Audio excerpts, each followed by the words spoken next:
So it is well, and all things are well, and all kinds of things are well. Well, as I said, I've been researching these miraculous healings, and I'm astounded, and I'm doing it because we need it here. We have physical problems that the doctors don't seem to be able to cure, and so let's have the Lord cure them. That's the way I look at it. So that's what I'm researching that for. Anyway, I've always thought that faith was required. And somehow you got to pump up your faith to believe that you'll be healed. And it just seems like you're pretending. And I thought we had to believe in order for healing to take place. And Ernie even replied to my sermon last week saying, but faith is required. But is it? Is that assumption wrong? I've read so many accounts in this book of healing of people who didn't believe. I mean, there were even atheists. Of course, they didn't stay atheist after they were healed. And that's really the point throughout the theme of this book, is that healing is for the purpose of drawing people to God. And whole tribes of people come to the Lord because someone got healed in their tribe. And so this kind of thing happens. Anyway, so that thought was in my head as I was reading our story, our part of this long story today. Here's what I've read. Here's what we've read in the story so far to catch you all up. Herod Agrippa has been persecuting the church because the people in Jerusalem seem to like it, and he wants to curry favor with them. And so he executed the Apostle John. Well, surely the Christians were praying for the Apostle John, of course, but he was executed anyway. And then Peter was also arrested and condemned to death, and the Christians were praying for him too. Now, Peter was sleeping in the jail, chained to 2 guards, and an angel released him from jail. And he thought he was dreaming. But now, he's standing in a dark street. The angel has disappeared. The light that came from the angel is gone. By this time, Peter is fully awake, and now he knows that he really is free. He's not dreaming. So, now we arrive at the part of the story where we are today. Let's read it. Acts 12, 12 to 17.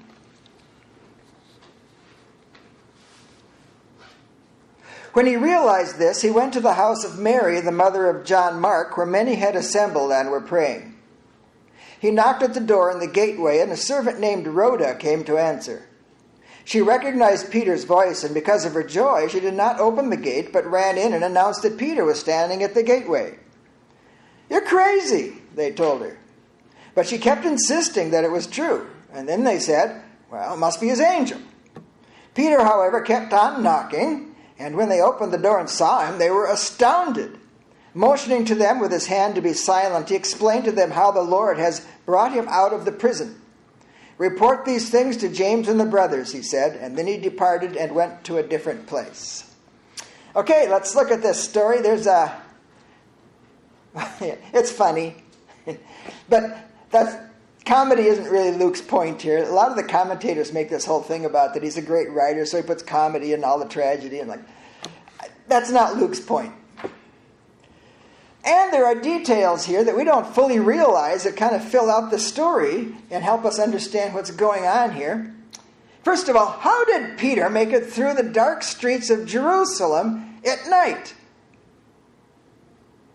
We learned that Antioch had torches, but that was said in such a way that it must have been a wonderful, amazing thing in Antioch. So probably Jerusalem didn't have torches to light the streets. So how did Peter do it? It's Passover week. Does that give you any clue? There's a full moon. And there's plenty of light in the streets of Jerusalem from the full moon for Peter to make his way. Well, he's actually sneaking through the city because he's got to avoid anybody out there that might report him to Herod Agrippa. All right, the house of Mary, mother of John Mark. Who is this John Mark? As Luke writes it, like everybody knows who this person is. He's the cousin of Barnabas. He's the one that went with Saul, right? Mary, then, is the aunt of Barnabas. It's like this whole family is together in this house. Barnabas is that disciple. He sold a field during Pentecost after everybody was sharing their stuff and people were getting poor. And so he sold a field. So he must be a wealthy man. Now, he and Saul have traveled from Antioch to bring a collection of money to Jerusalem to help the poor Christians there. Apparently, this persecution has taken all their money away from them. So people have contributed to that. So, you know what? I think Barnabas was probably at this prayer meeting. It's a family thing, right? There's some speculation that this was the upper room where Jesus had his Last Supper and where Pentecost happened. We don't know that for sure, but it kind of makes the story, ties up all the bows pretty nice. So this is a big house. It's got an upper room. It's got a room for a crowd of people. It had a gate. It had a wall around it. It probably was in a posh part of town. All right, so Rhoda was a slave girl, but apparently she was a very trusted member of the family since she was the gatekeeper. Her status was low because they felt free to insult her, telling her she was crazy. But she was also gutsy. She didn't let that bother him. She kept insisting that Peter was outside by the gate. And the whole scene is comical. But Luke is demonstrating one thing about this prayer meeting. They absolutely and adamantly did not believe that Peter was alive. They didn't believe it. They believed the opposite. They believed that he'd been executed, regardless of what they were praying for. They were certain that God will not answer their prayer. Let that sink in. Have you ever been in a prayer meeting like that?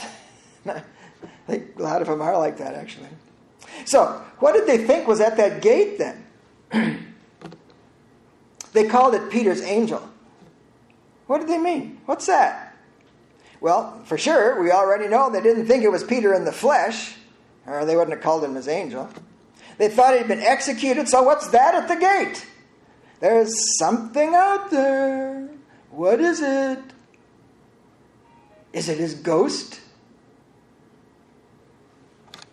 that they refer to as his angel? Well, maybe there was some kind of notion that people become angels when they die. That's still kind of in a popular folk religion, isn't it? Not in the Bible, though. Jesus had said something like that. Remember when he said that after the resurrection, people won't be given in marriage anymore, will be like the angels, but he didn't say we would be angels. He said in that instance, we would be like them. The prevailing idea from my commentaries, though, is that there was a view at the time that we all have guardian angels. This came from a Jewish Talmud, that it was later on after this story. And the Bible does talk about guardian angels for particular groups of people, like Israel apparently has the angel Michael, and then there's Gabriel, but not for individuals. There's nowhere in the Bible that talks about guardian angels for individuals. Still, it may be that they thought there was a guardian angel knocking on the door to tell them that Peter had died. And they thought these guardian angels took on the appearance of the person who had died. So that's what the commentaries think is going on here. Well, this confused unbelief in this prayer meeting reveals how desperate the situation was. They had become so disheartened by this persecution that it was easier to believe that an angel was knocking on the door than that Peter in the flesh was there. That's how dispirited they were. Clearly, they hadn't thought this through, really. They were angry, they were disheartened, they were downcast, but they were excited at the same time because this something was knocking on the door.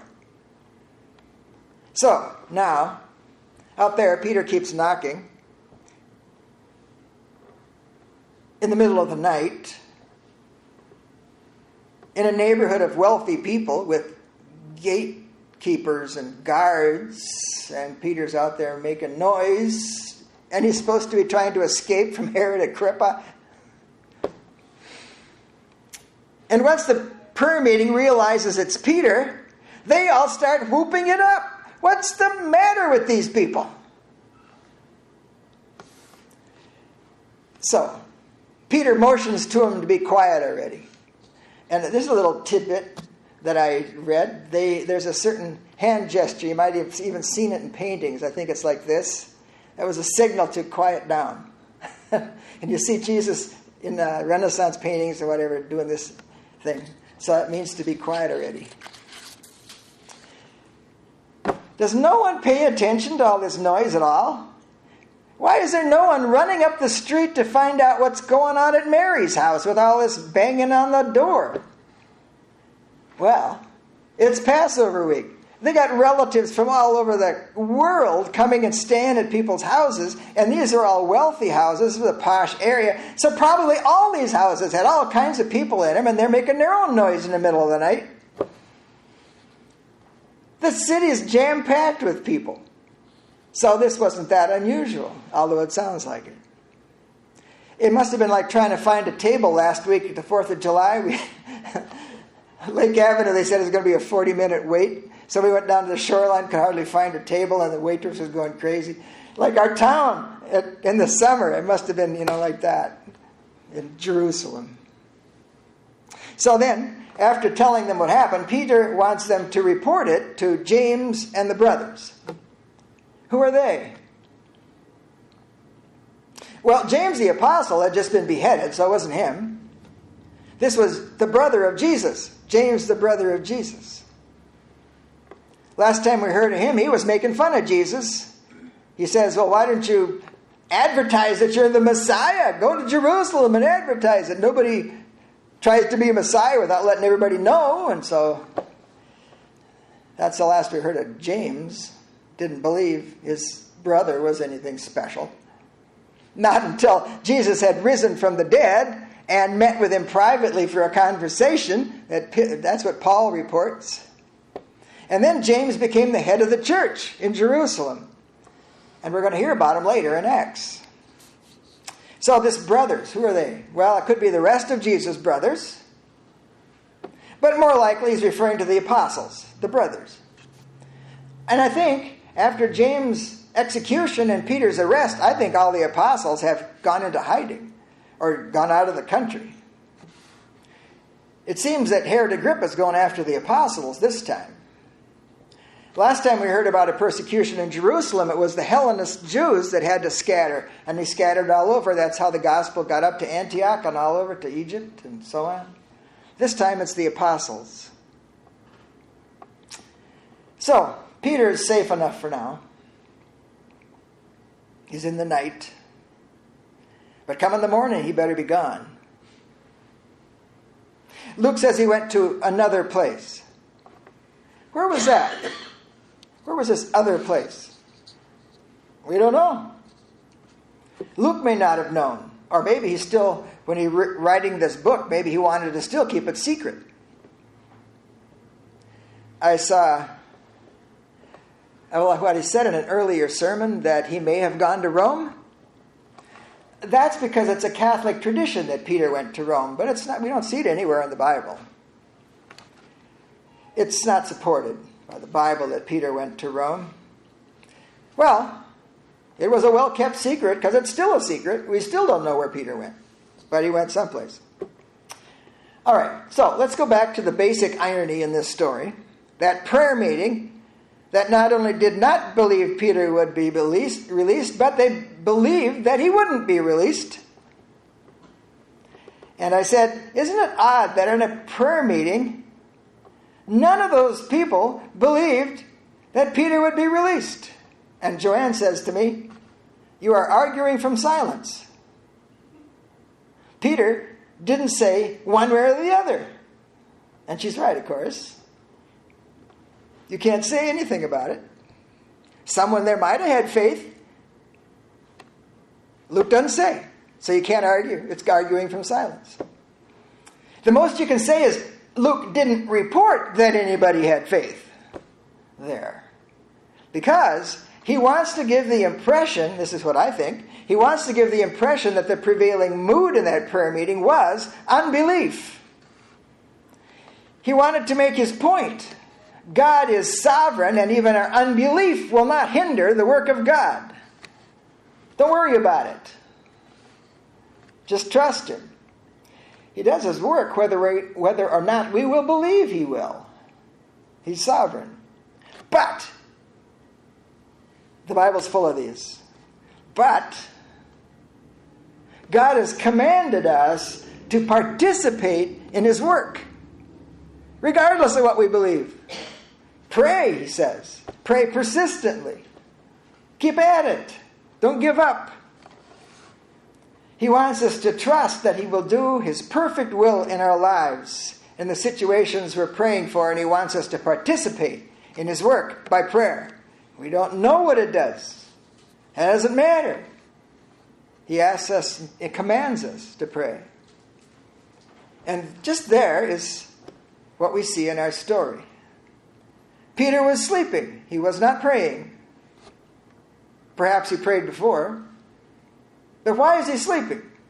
It's because he trusted Jesus, just as he had trusted Jesus when they were walking together on the dusty streets of Israel.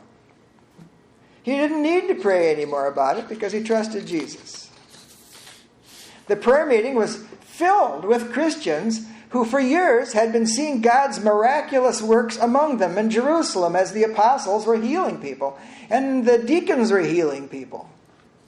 They were trusting God to do his will. They thought that will would be the same as it was with James, that Peter would be executed by Herod. But what neither Peter nor the prayer meeting expected was that Peter would be released by the power of an angel. It hadn't entered their heads this would happen.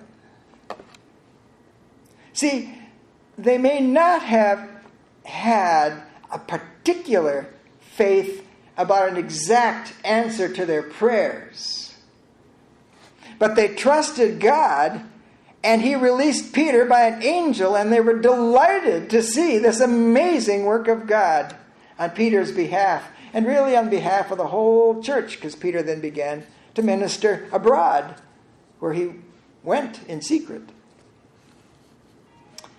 So now that's what I see happening in our lives too. In a previous sermon, I asked, do we have faith? And right away we're all going, I don't. I'm also skeptical about this healing stuff. But the answer is that, yes, I know that we do have faith that God is going to do his work and that we can trust him. We have that faith. I believe we do. Do we has he given us, let me put it that way, has he given us the faith that he will answer particular prayer requests the way we ask him to? I don't think we've quite arrived there yet. Maybe some of us have. To say we haven't is arguing from silence again, right? But you know what? I think we will have that strong a faith. I think we will. I think that's where God is heading us right now. Well, at least that's what Acts is teaching, and that must be why God wants me to preach through Acts, because that's what it teaches, that God answers prayer. Have you heard this? That God answers prayer yes, no, or wait? It's an old thing that humans try to figure out how God works and formulate it into this. God says, yes, I'll do that. No, I'm not going to do that. It's going to hurt you. Or wait a while. It's not the time yet. Scripture tells us that God is love. And his answers will always be helpful to the people he loves. In the long run. So I'd like to say that God always answers yes. That's kind of equivocating, I suppose. But it depends on how you define yes. Yes to me means that God is love, and what he does is beneficial for me in the answers that he gives to my prayers. We don't know what he's doing. James was executed and he went to heaven, right? It's the only way to go to heaven.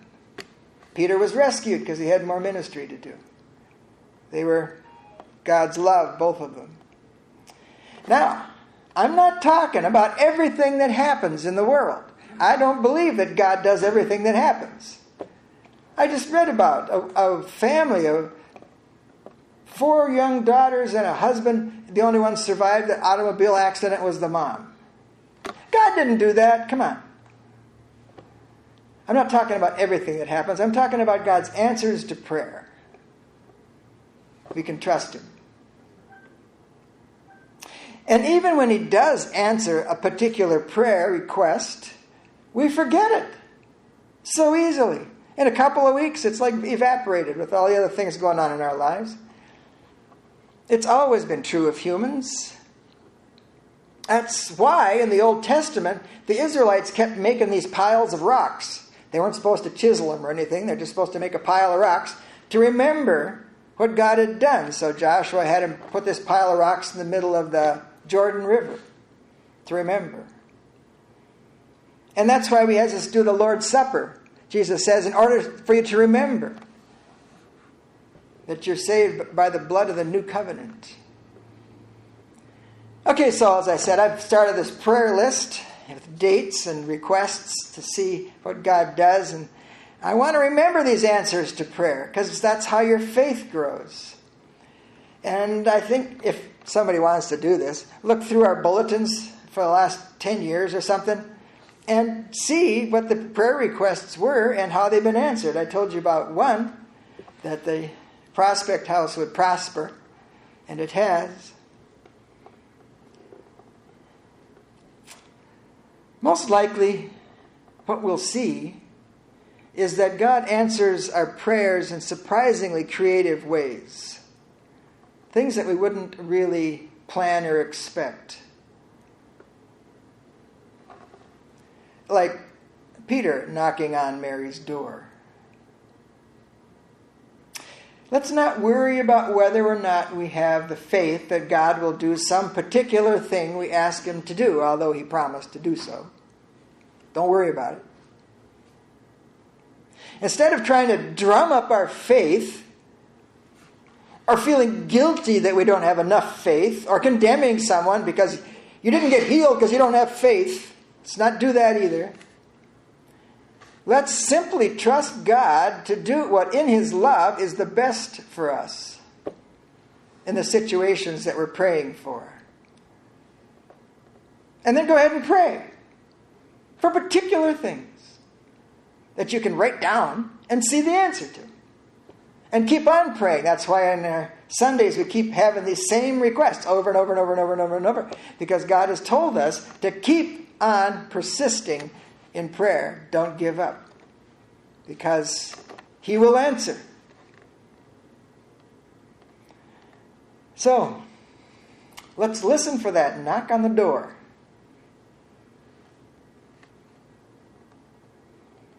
It'd be God calling. And then remember what He does. Amen?